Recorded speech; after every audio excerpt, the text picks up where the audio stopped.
Juda ham ko'p yomg'ir yog'ishi mumkin. Qor, endi yog'ingarchilik, qor aralash. 3 kun mana shunaqangi nima, o'zi daraxt uyg'onib ketishga moyil bo'lgan bir ob-havo muhiti kuzatilar ekan. Hidrometr prognozlari bo'yicha shimoliy qutblarda -25 daraja, -20 daraja, tog'li hududlarimizda va bizning hududlarimizda -10 va -15 daraja.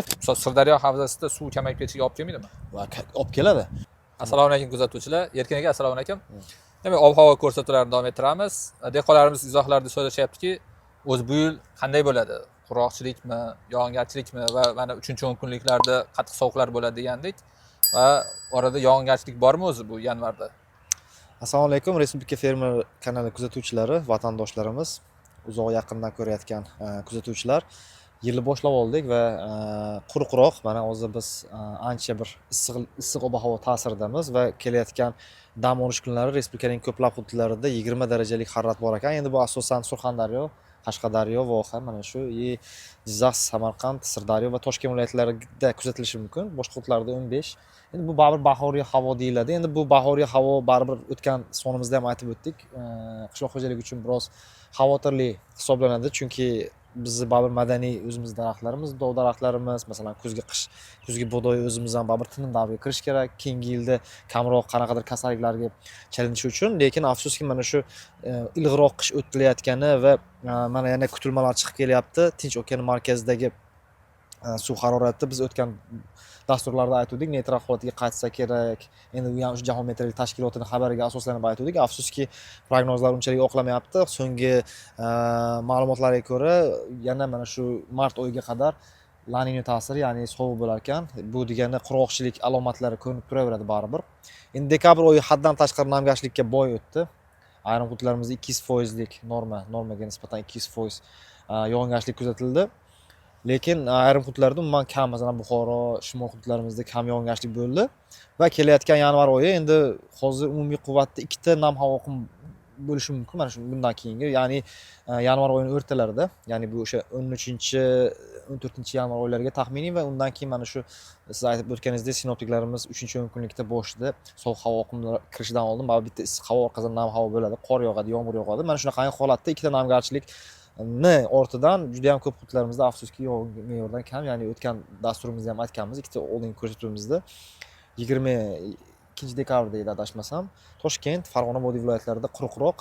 Bu endi yana La Niñaga borib taqalyapti. La Niña keyingi oylarimizda baribir xohlaymizmi yo'qmi, bu ilmiy o'rganilgan bir holat hisoblanadi. Bizda La Niña yillarida, ayni bahorda kuzatilgan, qish oylarida kuzatilgan La Niña davrlarida afsuski yog'ingarchilik bilan bog'liq vaziyat biroz kamroq bo'lgan, ayniqsa tog'li hududlarimizda.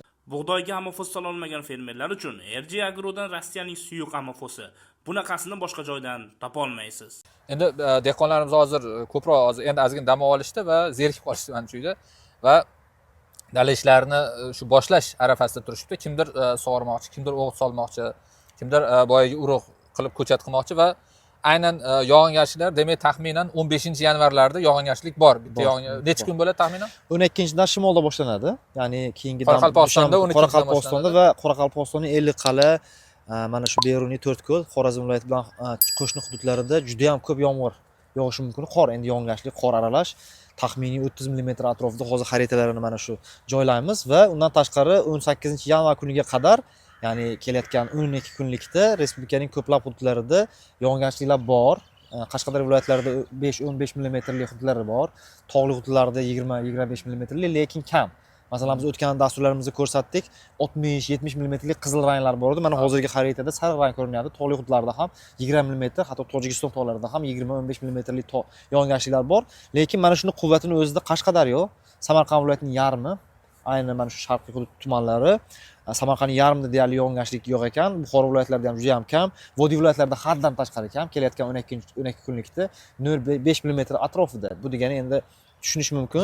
Juda ham kam degani. Agar masalan mana shuni quvvatni o'zi ham, ya'ni gektarga 50 tonnaga yaqin deyilyapti. Endi shu oralig'ida 0 dan 50 tonnaga yaqin.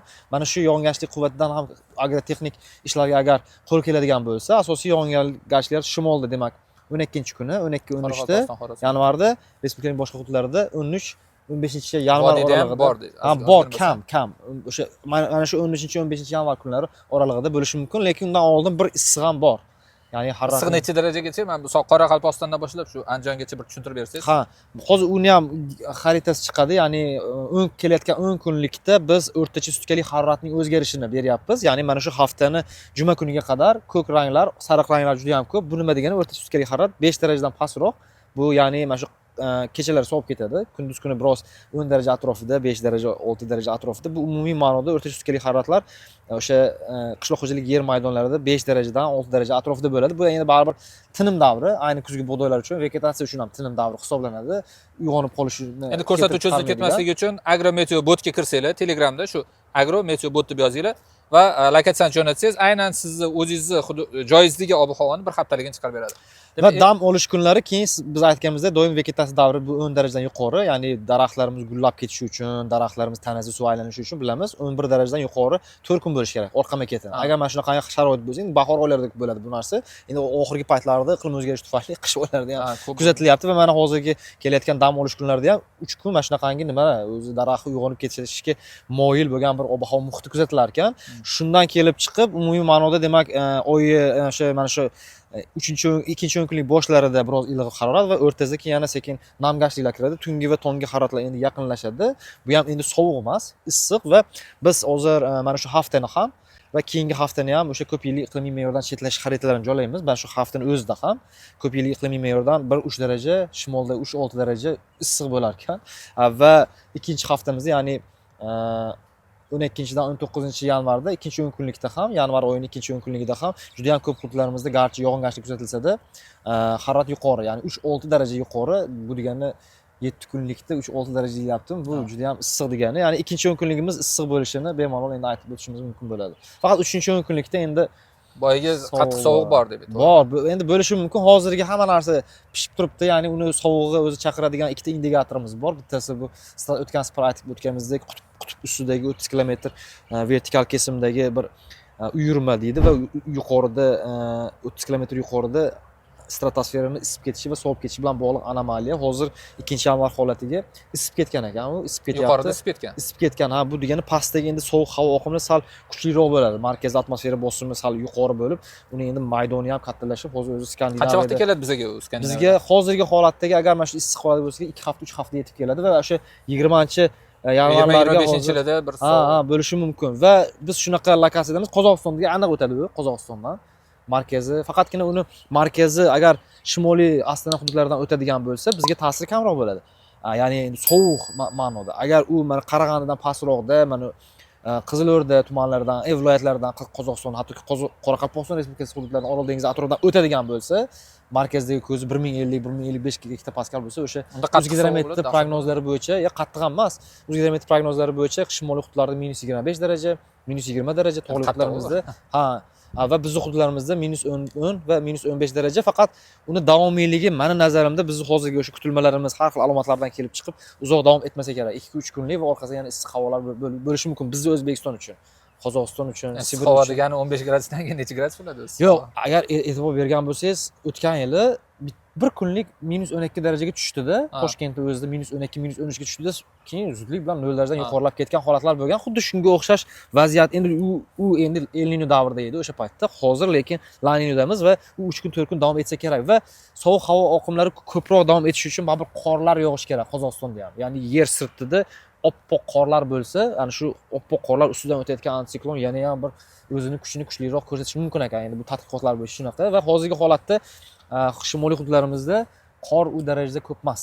Endi yog'ingarchilik bo'yicha so'ramoqchi edim yana qaytib. Hozir mana Tojikiston, ya'ni xavotir 2023-yildagi o'xshagan sovuq kelishi 30 yilda bir takrorlanadi. Hozirgi undan ancha yumshoq bo'lishi mumkin va bo'lmasligi ham mumkin. Ya'ni endi ta'sir bor baribir. Masalan, yanvar oyida bitta sovuq bor, bitta sovuq havo oqimi bor. Bo'lmaganda -10 ha, mana shunga yaqinroq hozir prognozlar.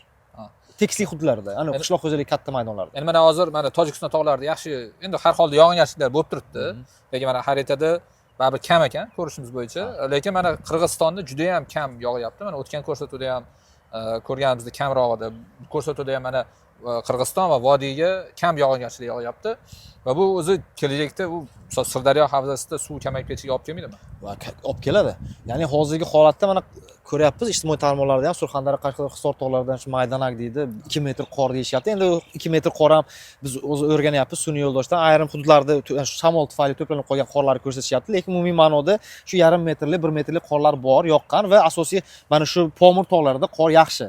Lekin Sirdaryo havzasida u darajada ko'p qor, mana shu kechagi yoqqan qorlar ham juda ham ko'p qorlarni taqdim etmadi va kelayotgan La Niña effekti deyapmiz. Mana xaritasini mana ko'rsatamiz. 12-dan 19-yanvar oralig'idagi yog'ingarchilik anomaliyasini, endi haftalik yog'ingarchilik anomaliyasi ko'ryapmiz, quruq, to'q sariq ranglar turibdi. Mana shu ayni Qirg'iziston, Tojikistonlarda bu keyingi yil suv vegetasiya davrimiz uchun, sug'orish davrimiz uchun afsuski kamroq yomg'irlarni beraveradi va uni ustiga endi bu Tojikiston tog'larida shundoq ham muzliklar bor. Yozimiz issiq keladigan bo'lib turibdi hozir, buni ham joylaymiz. Ya'ni El Niño yozni 1-oyidan, ya'ni iyul oyidan sekin rivojlanish, qizil ranglarda El Niño deyilyapti. El Niño davrlarida issiqroq bo'ladi, yuqorida issiqroq bo'ladi, tog'larda pastga nisbatan shunaqangi bir tamoyil bor va yuqorida issiq bo'lsa muz erib beradi. Erib bergan paytda bu endi daryolarimizda suv shakllanadi. Muzlik endi Amudaryo havzasida bor, lekin Sirdaryo havzasida haddan tashqari kamayib ketyapti va mana shunaqangi yillarda qorni kam yog'ishi afsuski kelgusida Amudaryo havzasiga nisbatan Sirdaryo havzasidagi qishloq xo'jaligi yer maydonlari o'sha yillar aro, masalan, qaysidir yillar 2 yil, 3 yil yomonroq suv bilan bog'liq vaziyat bilan to'qnash keladigan bo'lsa, 1 yil yaxshi. Mana shunaqangi holatga Sirdaryo havzasidagi, Sirdaryo o'qib o'tayotgan hududlarda, Amudaryo o'qib o'tayotgan hududlarga nisbatan suv bilan bog'liq vaziyat aynan Sirdaryoda yomon bo'lishini aytib. Endi lalmi ekin ekadiganlar ko'p savol berishyapti. O'zi bu bo'yicha qachon ma'lumot bera olamiz? Lalmini hozir o'rganyapmiz. Lalmi ayrim hududlarimizda hozirgi namgarchilik juda ham yetarli, yaxshi va biz bahor oyini yana ham o'zi lalmi o'zi martda ekiladi baribir. Hozir ekish fevral martlarida, mana shu fevral oylarini boshlari yoki yanvar oyining 3-kunliklarida biz mukammal optimal prognozlarni beramiz. Aynan qaysi hududlarda ekish mumkin yoki ekish mumkin emas ko'rsatamiz, asoslar bilan ko'rsatamiz. Turli xil ilmiy tadqiqot ishlari, kutilmalardan kelib chiqib beramiz va bu bo'yicha hozir bizni o'sha turli xil xizmat markazlari, turli xil ilmiy tekshirish institutlarining olimlari bilan biz hamkorlikda ishlayapmiz hozir. Erkin aka demak rahmat, kuzatuvchilarga rahmat oxirigacha ko'rganingiz uchun va albatta fikrlaringizni va tanqidlaringizni izohlarga yozib qo'ying. O'tgan safar uchun uzr so'raymiz, ovoz yaxshi yozilmay qo'yganda va bu safargisini ham bir aytib qo'yinglar qanday bo'ldi. Katta rahmat. Sog' bo'linglar.